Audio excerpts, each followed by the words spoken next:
अस्सलाम वालेकुम जी। मैं हूँ फसीहा रिजवान और आप देख रहे हैं cooking with Fasiha Rizwan YouTube channel. कैसे हैं आप? उम्मीद करती हूँ सब खैरियत से होंगे। अल्लाह पाक सबको अपने हिफ्ज़-ओ-अमान में रखें और हमेशा खुश रखें।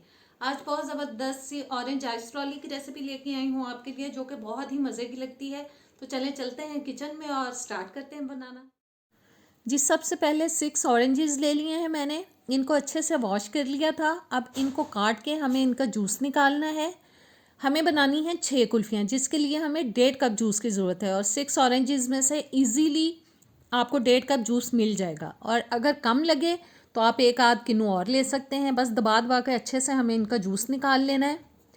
सारे किन्नुओं का मैंने जूस निकाल लिया है। अब इनको मैं छान रही हूँ क्योंकि हमें प्योर जूस चाहिए, ना कि पल्प और बीज और पल्प निकालने के बाद हम फेंक देंगे, क्योंकि अगर हम बीज के साथ इसको इस्तेमाल करेंगे तो कुल्फ़ी के कड़वे होने का ख़दशा होता है।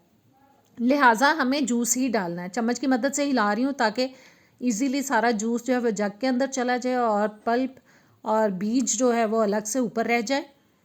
जूस को निकालने के बाद इसको रख देंगे हम साइड पे। अभी एक प्याली के अंदर अब मैंने 3 से 4 टेबलस्पून पानी ले लिया। उसके अंदर 1 टेबलस्पून डाल दिया कॉर्नफ्लावर। इसको अच्छी तरह से मिक्स करेंगे और मिक्स करने के बाद इसको भी अभी साइड पे रखते हैं। अब मैंने एक पैन के अंदर डाल दिया है 1 कप पानी। चूल्हा मैं ऑन कर चुकी हूँ और आधा कप मैंने डाल दी है चीनी। मीडियम टू लो हीट पे हमें इसको पकाना है तब तक जब तक कि चीनी अच्छे से मेल्ट हो जाए। और बस इसको हिलाते जाएंगे ताकि चीनी अच्छे से मेल्ट हो जाए। चीनी मेल्ट हो चुकी है, पानी के अंदर बॉयल आ चुका है। अब मैंने डाल दिया इसके अंदर 1 टीस्पून ऑरेंज फूड कलर। इसको भी थोड़ा पकने देते हैं और पकने के बाद अब इसमें हम डाल रहे हैं ऑरेंज जूस, जो कि 1.5 कप ले लिया था मैंने। और बस इसको हिलाते जाएंगे। मीडियम टू लो हीट पे ही इसकी कुकिंग होगी, ना कि बहुत ज़्यादा तेज़ आंच पे। और अब मैं इसमें शामिल कर रही हूँ जी जो कॉर्नफ्लावर का हमने मिक्सचर रेडी किया था। डालने से पहले एक दफ़ा फिर से मैंने उसको हिला लिया, क्योंकि कॉर्नफ्लावर जो है वो नीचे बैठ जाता है। लिहाजा किसी भी चीज़ में शामिल करें तो अच्छे से उसको मिक्स करके डालें। और अब थोड़ा सा फूड कलर मैं और शामिल कर रही हूँ, क्योंकि मुझे थोड़ा लाइट लग रहा है कलर। और इसको अब हम पकने देंगे।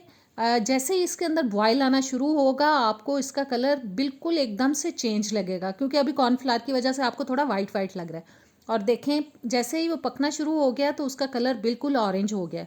और बॉयल आने के बाद अब हमें 5-6 मिनट के लिए इसको पकाना है। देखें, बहुत अच्छा सा बॉयल आ चुका है। 5-6 मिनट के लिए मैंने इसको पका लिया। अब चूल्हे से इसको उतारेंगे और थोड़ा ठंडा कर लेंगे हम। और जी, मिक्सचर को मैंने कर लिया है ठंडा। अब इसमें मैं डाल रही हूँ ऑरेंज एसेंस, चंद कतरे। इसको भी अच्छी तरह से मिक्स करेंगे और मिक्स करने के बाद इसको हम जी आइसक्रीम मोल्ड के अंदर डालेंगे। और जग के अंदर मैंने जूस जो है वो सारा डाल लिया था ताकि इजीली हम मोल्ड के अंदर डाल सकें। और एक एक करके सबको हम अच्छे से भर लेंगे।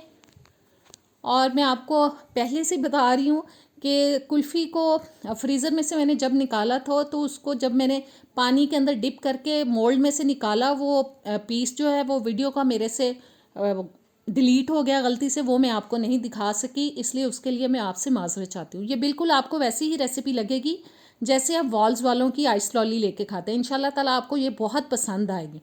बस छुरी की मदद से अब हम कट्स लगाएंगे ताकि इजीली हम इसके अंदर स्टिक्स को डाल सकें। और जी, सारे कट्स लग चुके हैं। एक एक करके अब स्टिक्स को हम इसके अंदर डाल देंगे और इसको हमें अब फ्रीज़ करना है जी। स्टिक्स डालने के बाद पूरी रात भी आप कर सकते हैं, नहीं तो 7 से 8 घंटे तो इसको कम से कम दें। अब इसको फ्रीज़र में रख देंगे। फ्रीज़र में से निकालने के बाद मैंने इनको निकाल लिया है। उम्मीद करती हूँ रेसिपी अच्छी लगी होगी, ट्राई कीजिएगा। नेक्स्ट वीडियो तक दें इजाज़त। अल्लाह हाफिज़।